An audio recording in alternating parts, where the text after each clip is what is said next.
Hi everyone, we're here today with Chief Byron Louis. We're going to be talking about past pandemics that have affected OKIB and some of the lessons we can learn from those we can take forward into the present situation that we're looking at. Thanks for joining us today, Chief. Good afternoon. Again, my name is Byron Louis, Chief of the Okanagan Band, and it's a really important question that we really need to look at the past to learn what we can learn from that. And if you look at from a historical record, the first time that we were actually hit on the mainland, and meaning North America, South America, that they think was in 1519 when a slave came ashore with Hernando Cortez.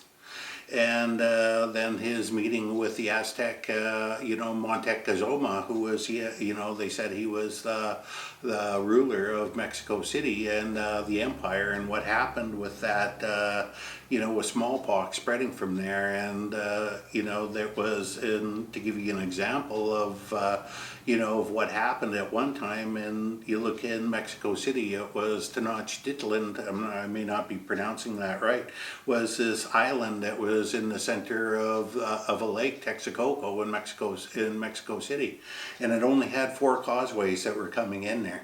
Cortez's army had actually occupied that center in there, and yet the Aztec army under Cuauhtémoc were able to come in there and throw the Aztecs out of Mexico City. But when they entered Mexico City, it was in the midst of a smallpox epidemic. And after that point, it virtually destroyed Cuauhtémoc's army, the one that was basically just defeated Cortez on, they call it, earlier on. And after that, as they say, the rest is history. But the effects of that is they thought what happened is that people ran, and they ran from Mexico City, and every time they'd hit a neighboring village or a neighboring city, they'd be carrying that disease with them. And it'd be about a 14-day incubation, and people would run again, and they said it spread through North and South America.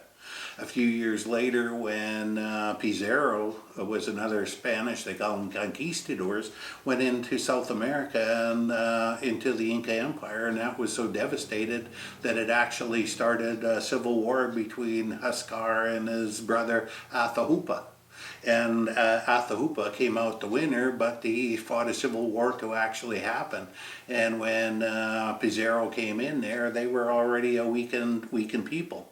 And when we think about, these pandemics, sometimes they say that it had a mortality rate of anywhere from 95 to 97%. So you could imagine the effects of this, and keep in mind that, amongst our people, we had a number of pandemics. 1781 was when it was first recorded down in the Lower Columbia, when they first started having introductions into there. And then the explorers and the fur traders talking about some of the lower villages like Caltsup and the other villages down at the mouth. In their words, their nations were destroyed. Virtually just, whole villages and whole nations being wiped out by, basically pandemics. And smallpox hit again in 1800, and 1801, 1824, 1836. Then in between that and another pandemic that hit in about 1853, and then 1874 and 1878 was a smallpox, was a measles in between the smallpox. And then we're hit again for smallpox. Last time was about 1863. And that one was it was devastating. Prior to in 1862, Aboriginal people or Indian people or First Nations, whatever you want to call us, was, there's 300,000 First Nations in the province at that time. We have far exceeded any of the colonists or anyone. And at that time, they believed that smallpox was actually introduced from California under questionable circumstances in there. And there's even evidence in there of that was an intentional introduction. And that was, you look at it, and to give it a comparison today, there was 300,000, Indians in British Columbia in 1862, and today we're only at 155,000. And you look at that, that is phenomenal. Like there's more Indians 100 years ago than there are today. Well, better in 100 years. But you take that into consideration and you look at that, but that wasn't the end of some of these sicknesses. And to give you an example, there is, the Spanish flu. And there's very few records that actually survive, or I haven't come across them to find out what the effects of Spanish flu were on our people. But I think, a lot of that were pretty devastating. And this story comes from even my own family. And it come from my grandfather that actually came down with, with the influenza, the Spanish flu influenza. And back then, and part of the treatment was to keep people still and keep them quiet. So they'd take sacking and put it over the window so it'd be completely black in the room, so it'd be dark, and they in the hope that whoever was ill or sick would continue to sleep. And my grandfather told me the story of waking up and looking up at the window and seeing these pinholes of light shooting through there. And he said he got up there and he walked over to the window and he pulled that sacking down. And he said, that's all he told me. It was so bright because it was in the daytime. And he said, it was just, he said it was so bright, it hurt your eyes. And then he said he was looking outside. Then he looked over in the other bed that was right beside him. And it was his younger brother. His name was Richard.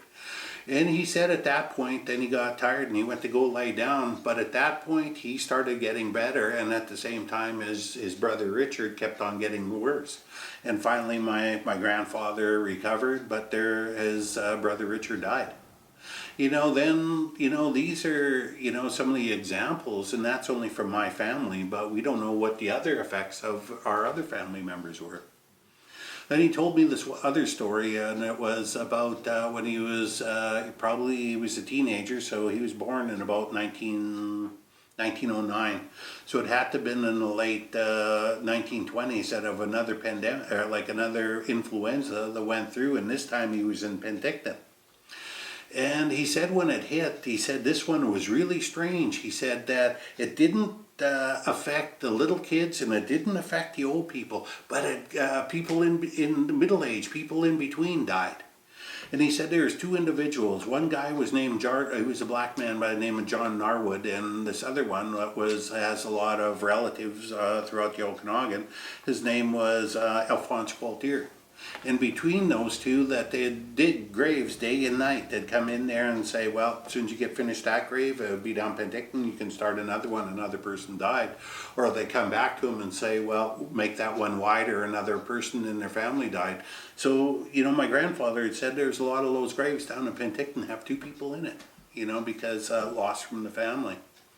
Then later on up here, you look at tuberculosis, and my grandfather, he lost his first wife through tuberculosis, and they said in his words, he was when they first got married, he was 19, she was 17, and the following fall, she had died from tuberculosis. And he talked about that, and then you go and you go up into our cemeteries, and there's whole rows of people, that passed from tuberculosis, and those types of things that were devastating to our people. But the thing of it is when we look at these epidemics, there's lessons to be learned.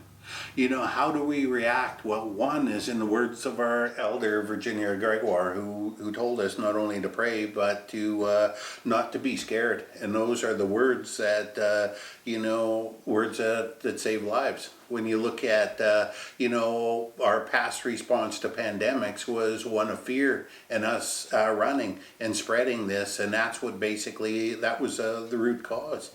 But, in the words of in those words of wisdom of do not be scared. Those are something that we should all learn from. How do we actually, face this head on? What type of response do we need to take to prevent the spread of any type of disease, any type of communicable disease? We as people, we should be the most prepared for any type of pandemic that comes along because we've been the ones that have been most affected by that. and the destruction of our, earlier on of our cultures and of our practices, and even how these pandemics can actually change our practices in terms of mourning, in terms of and you think about our cultural practices, and what we did. Some said that was actually responsible for the rate of mortality rate amongst these earlier diseases like smallpox, of people having smallpox and going into a sweat house. Well, as soon as you go into a quilson, it would open up the pores, and that infection would go inside, and it'd be and again, that was what my grandfather had said about smallpox. He said if it's on the surface and remained on the surface, that person was going to live. But if all of a sudden you went and you seen that, and and if you seen those infections suddenly going into the body, that person would be gone in, usually in hours. And some of the practices that we used to do for fever or something, immersing in cold water, were just basically fatal for some of these diseases. So, I think we should really take the words of our elder, Virginia Gregoire, and think about that, and think about that words, especially of not being scared, because it's so important to remember in our history that our past responses to these pandemics was one of fear. And that led to some of the highest mortality rates amongst our people, regardless of what those infections were. Because we mentioned smallpox, but there was also measles. In the southern end of our nation was malaria that actually broke out in Lower Columbia. We had mumps. We had all these other ones that were just absolutely devastating to our people. But yet we did not know how to respond. But today, we do. We have literally 500 years experience with that. And I think that's something that we should actually build upon and look at how we can become the most prepared people in the world when it comes to pandemics. Thank you.